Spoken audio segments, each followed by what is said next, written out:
தேவனுடைய ராஜ்யம்ங்கிறது ஜீவன் உள்ளது, வல்லமை உள்ளது. அவர் நமக்குள்ள வச்ச ஜீவன் நம் மூலமாக என்னத்தை உண்டாக்குதுங்க? பெருக்கத்தை, விருத்தியை உண்டாக்கு. அதனால நீங்க ஆதாயப்படுத்துற ஆத்மா ஒரு சாதாரண எளிமையான ஆத்மா. நீங்க நடத்துற ஒன்றும் பெரிய பிரம்மாண்டத்தை பார்க்க முடியாத மாதிரி தெரியலாம். ஆனால் அதை நாம் உண்மையாய் செய்து கொண்டே இருக்கும்போது கர்த்தர் ஏற்ற வேலையில் அதில் என்ன தருவார்? ஒரு பெருக்கத்தை, ஒரு விருத்தியை, ஒரு வளர்ச்சியை கட்டாயமாக தரும். ரைட்டுங்களா? இப்போ இதை 18, 19 வசனத்தில் பார்க்கணும். 20, 21 பாருங்க.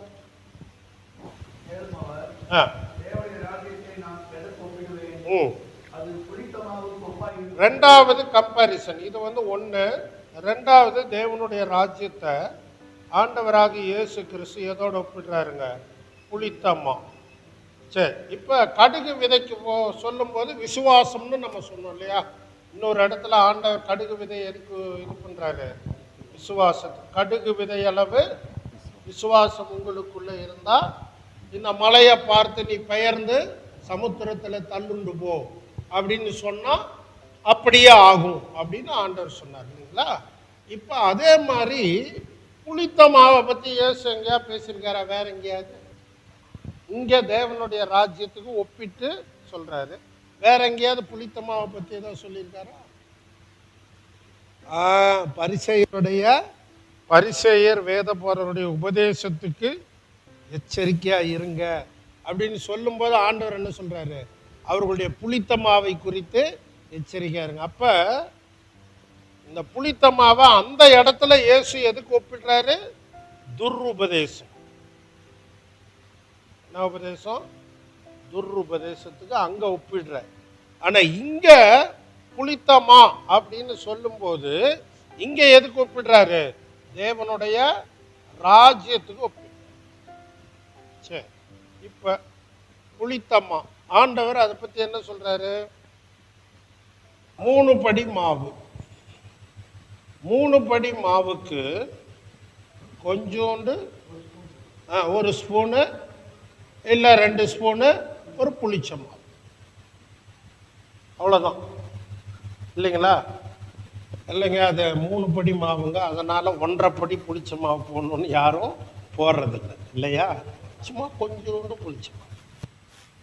அந்த புளித்த மாவு மாவு முழுவதையும் என்ன பண்ணுது? புளிக்க வைக்குது. தேவனோட ராஜ்யம் மாவுக்குள்ள போடுற கொஞ்சம் புளிச்ச மாவு மாதிரி கடவுள் இந்த உலகத்துக்குள்ள தேவனை ஏற்றுக்கொண்ட அவருடைய பிள்ளைகளை ஒரு சின்ன கூட்டமா வச்சார். இந்த சிறு கூட்டம் என்ன ஆகுது? மற்ற மாவு என்று சொல்லப்படுகிற மக்கள் அனைவரையும் பாதிச்சு என்ன ஆகுதான்? உலகம் முழுவதும் என்ன ஆகுது? தேவனுடைய ராஜ்யத்தினால நிரம்புகிற ஒரு காலத்தை. சரியா? உலகம் முழுவதும். சரி, இப்ப இந்த மாவு, புளித்த மாவு மாவுக்குள்ள இந்த மாவு முழுசும் புளிக்கிற இந்த ப்ராசஸ், அந்த ப்ராசஸ் செயல்பாடு இல்லைங்களா? செயல்பாடு. இந்த செயல்பாடு எப்படி நடக்குது?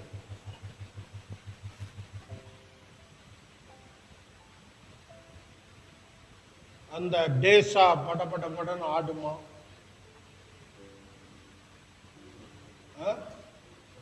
மாவு ஜல்லு புல்லுன்னு பொங்குமா?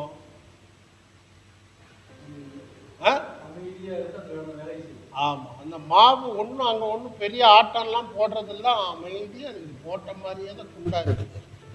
ஆனால் விடியும் போது என்ன ஆகுது? அடுத்த நாள் காலையில் இட்லிக்கு மாவு எடுக்கும் போது மாவு என்ன ஆயிடுச்சு?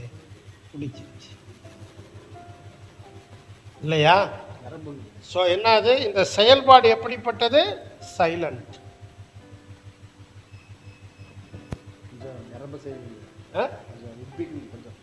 மாவு கொஞ்சம் காலையில் கொஞ்சம் சேர்ந்து, வெயில் காலமாக இருந்தால் கொஞ்சம் என்ன ஆகிக்கும், கூடுதலாக கொஞ்சம் புளிச்சு இல்லையா, கொஞ்சம் மாவு குண்டாவை விட்டு அந்த வச்சதை விட கொஞ்சம் மேலே வந்துடும் இல்லையா. ஆனாலும் அதில் என்ன வர்றதில்ல, சவுண்டோ இல்லையா, ஒன்றும் இல்லை.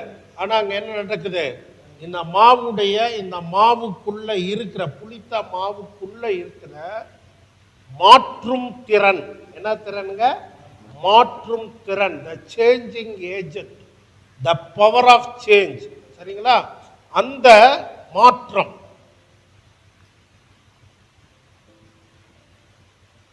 உங்களுக்குள்ள எனக்குள்ள இருக்கிற இந்த மாற்றும் திறன் நம்முடைய வாழ்க்கையை பார்க்கிற மற்றவர்களை என்ன பண்ணுது, மாற்றுகிறது. புரியுதுங்களா.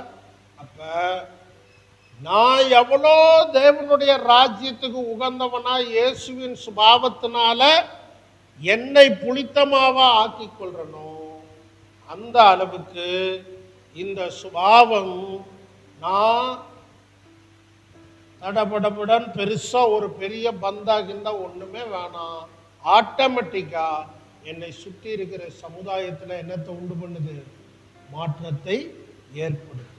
சரிங்களா. ஸோ ஒரு மாற்றம் உண்டாகிறது. இந்த மாற்றும் திறன் இந்த புளித்த மாவுக்குள்ள இருக்குது. மாவு முழுவதையும் அது மாற்றுகிறது. இது என்ன பண்ணல, அடியிலெல்லாம் புளிச்சிருச்சுங்க, ஆனா மேல என்ன செய்யல, புளிக்கலன்னு சொல்றது இல்லையா. மாவு என்ன ஆயிருது, அந்த பாத்திரத்துக்குள்ள இருக்கிற எல்லா மாவும் என்ன ஆயிருது இல்லையா. அதுதான் தேவனுடைய ஆண்டவராக இயேசுடைய சர்வ ஞானம். ரொம்ப எளிமையான அன்றாட உபயோகிக்கிற பொருளை இயேசு கிறிஸ்து எடுத்து நமக்கு தேவனுடைய ராஜ்யத்தை புரியறதுக்கு ரொம்ப எளிமையான உண்மையை கொடுத்து சொல்லிக்கணும். ஸோ விதைக்குள்ள ஜீவன் இருக்குது, அது பெருக்கத்தை விருத்தியை உண்டாக்கும். புளித்த மாவுக்குள்ள ஒரு மாற்றும் சக்தி இருக்கிறது. அந்த சக்தி மாவு முழுவதையும் என்ன பண்ணுது, மாற்றும். தேவனுடைய ராஜ்யம், இயேசுகிட்ட கேட்டாங்க, தேவனுடைய ராஜ்யம் எங்க ஆண்டவரே இருக்குது அப்படின்னு கேட்டப்ப, தேவனுடைய ராஜ்யம் எங்க இருக்குதுன்னாரு, உங்களுக்குள்ளே. தேவனுடைய ராஜ்யம் எங்கேயோ இல்லை, உங்களுக்குள்ள இருக்கு இல்லையா. அது மட்டும் அவர் சொல்ல. அப்ப என்ன சொன்னாரு, தேவனுடைய ராஜ்யம் இதோ இங்கே என்றும் அதோ அங்கே என்றும் சொல்லுகிறபடி இருக்காது, பிரத்யட்சமாய் வராது, அது உங்களுக்குள்ளே இருக்கிறதுன்னு சொல்ல. சரியா. அப்ப தேவனுடைய ராஜ்யம் இன்னைக்கு நிறைய பேர் என்ன பண்றாங்க, தாங்க அந்த ஊழியக்கார் பயங்கர பவராமா அக்னியாமா அப்படிங்கிறாங்க இல்லையா. அதை பற்றி நம்ம பேச வேண்டிய அவசியம் இல்லை. ஆனால் என்ன சொல்கிறேன், அப்படியெல்லாம் கிடையாது. உங்களுக்குள்ள எனக்குள்ள இருக்கிற பரிசுத்த ஆவியானவர் நம்ம கொண்டு நம்ம மூலம் என்ன செய்யணுமோ அதை கட்டாயமாய் செய்ய போதுமானது. நாம் எங்கேயும் அலைந்து திரிய வேண்டிய, அவசரப்பட வேண்டிய, ஆதங்க கொள்ள வேண்டிய அவசியம் ரைட்டுங்களா. ஸோ தேவனுடைய ராஜ்யம் அப்படிங்கிறத நமக்கு தெரிந்த எளிய பொருள்களை வச்சு ஆண்டவர் ரொம்ப அழகா விளக்கம் கொடுத்தார். இப்ப இதுல உங்களுக்கு ஏதாவது கருத்துக்கள் இருந்தா சொல்லுங்க. இந்த 4 வசனம், இந்த 4 வசனத்துல உங்க கருத்துக்கள், உங்கள் புரிதல்கள். விதை ஆமா, உள்ள போட்ட விதை அது செத்தால் ஒளிய விதை தனித்தது.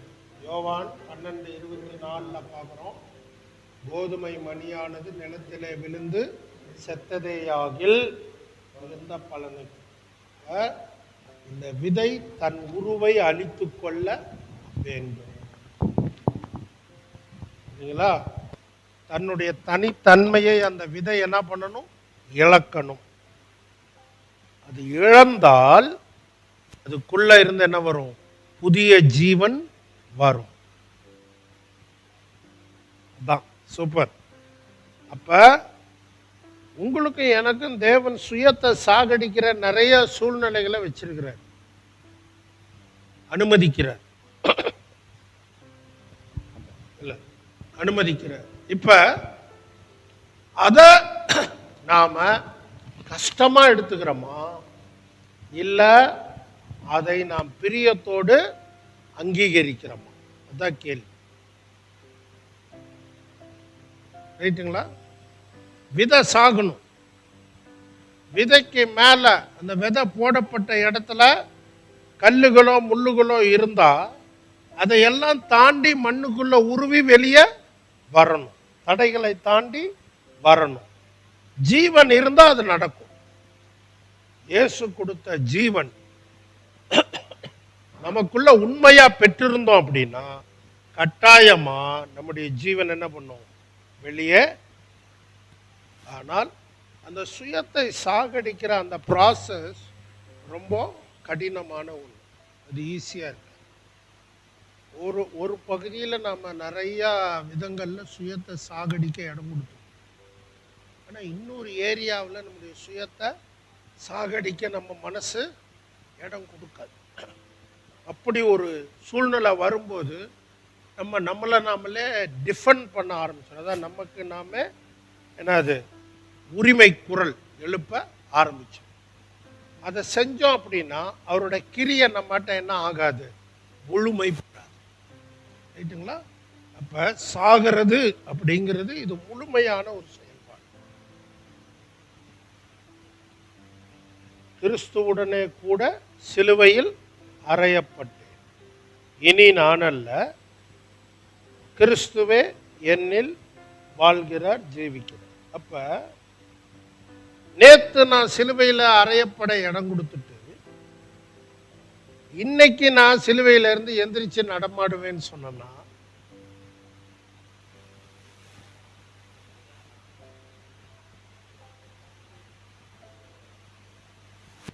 அதெல்லாம் என்னென்னவோ அதெல்லாம் நம்ம நினைச்சுக்குவோம். ஆனா இப்ப அந்த சிலுவையில நான் ஒவ்வொரு நாளும் அடிக்கப்பட அறையப்பட என் சுயம், நேத்து என் மனைவியை வச்சு ஆண்டவர் என் சுயத்தை உடைச்சு, இன்னைக்கு என் உடன் ஊழியரை வச்சு என் சுயத்தை உடைப்பேன், நாளைக்கு என் பெற்றோரை வச்சு சுயத்தை உடைப்பேன், அடுத்த நாள் பணம் பற்றாக்குறைங்கிறதுனால என் சுயத்தை உடைப்பேன்.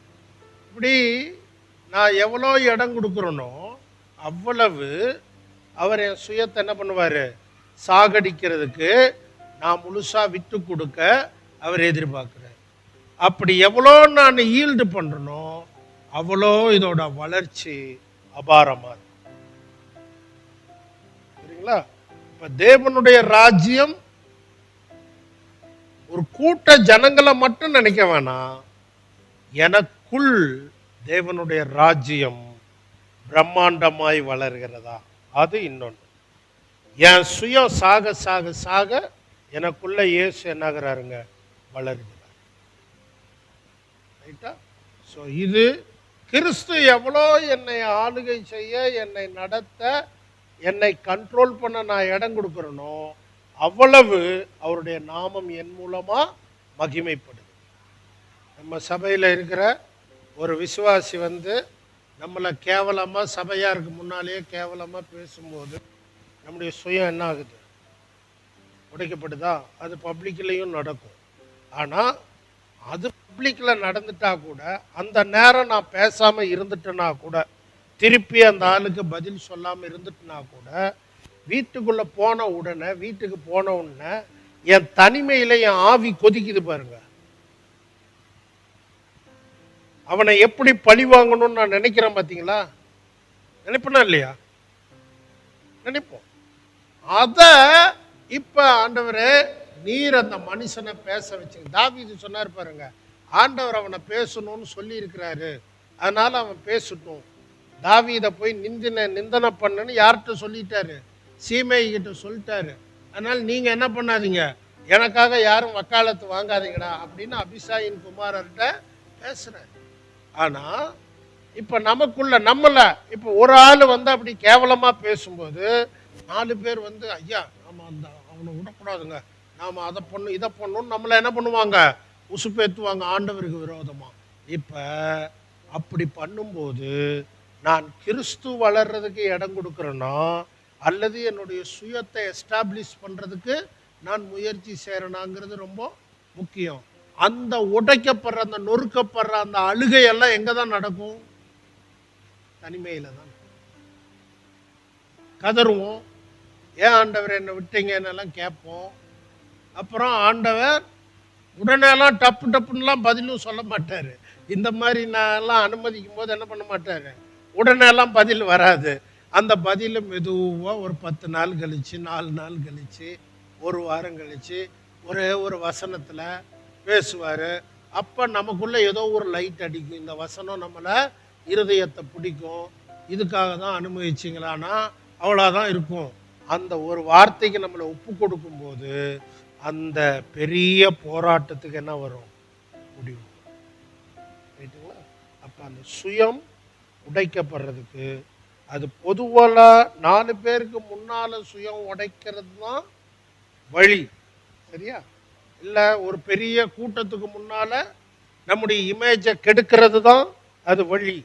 அது ஒரு பக்கம். ஆனால் இன்னொரு பக்கம் பொருளாதார நெருக்கடி, யார்கிட்டையாவது போய் கடன் வாங்கலாமான்னு பயங்கரமான மன போராட்டம். அந்த நேரத்தில் யாரை நம்ம நம்புகிறோம்? கர்த்தரை நம்புகிறோமா, மனுஷனை நம்புகிறோமா? அது ஒரு சுயத்தை உடைக்கிற வழி. ஊழியத்தில் என்னென்னமோ ஆவிக்குள்ள கர்த்தர் சொன்னபடியெல்லாம் முயற்சி பண்ணி காத்திருந்து ஒன்றும் நடக்கலை. இப்போ என்ன பண்ணலாம்? கொஞ்சம் மற்றவங்க மாதிரி நாமளும் பண்ணலாம். மாம்சத்தில் முயற்சி செய்யலான்னு ஒரு டெம்டேஷன், ஒரு சோதனை வருது. இந்த சுயத்தை நம்ம என்ன பண்ணணும்?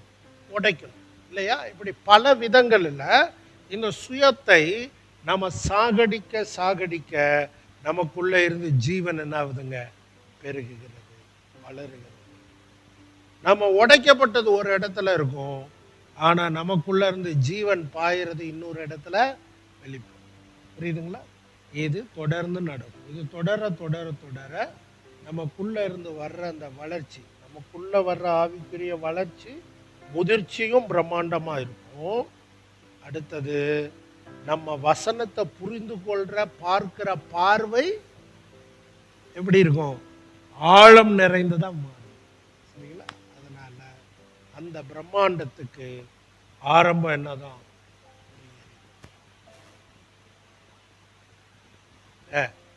அதன் ஆசை இச்சைகளையும் சிலுவையில் அறைந்துட்டு கட்டாயம். அதுதான்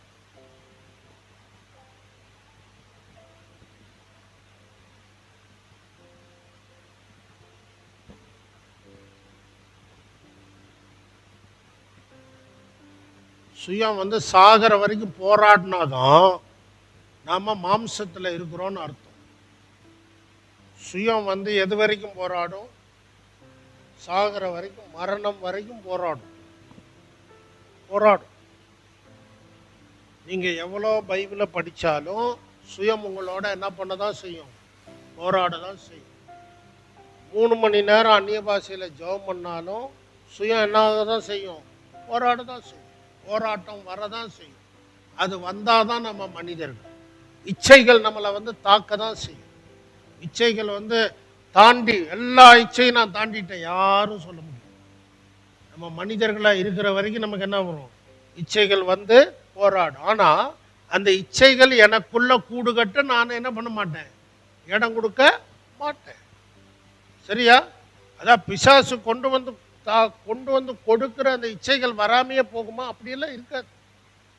பணத்தின் மேலே ஆசை வரும், பெண்ணின் மேலே ஆசை வரும், புகழ் மேலே ஆசை வரும், இதெல்லாம் வரும். ஆனால் வர்றாத எல்லாத்தையும் நாம் பண்ணுற ஜெபம் இருக்குதே, நாம் வாசிக்கிற வேதவசனம் இருக்க, அது நமக்கு பலன் கொடுக்கறதுனால அந்தந்த சோதனையை நம்ம என்ன பண்ணிடுறோம்? ஜெயிக்கிறோம்.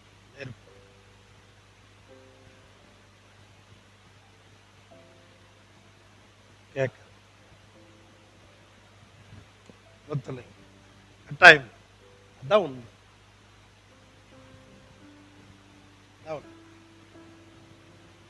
கடினம் தான். ஆனால் அதில் இன்னொன்று, அதாவது கடினம்ங்கிறது ஒரு பக்கம்யா, ஆனால் இன்னொரு பக்கம் அது ரொம்ப பரவசமும் கூட. அதாவது ஒவ்வொரு வெற்றியும் நமக்கு ஒரு பெரிய பரவசம். ஒவ்வொரு முறையும் நம்ம சாத்தானை தோக்கடித்து நம்ம ஜெயிக்கும் போது அது உண்மையில் நம்மளுக்கு ஒரு thrill, it gives us a thrill, நமக்கு ஒரு உற்சாகத்தை அது கொடுக்கிறது. அதனால தேவனுடைய ராஜ்யம் எப்போ வளரும்? இப்போ யாரும் பார்க்காத இடத்துல எனக்குள்ள வர்ற பெருமை என்னங்கிறத யார் பார்க்குற?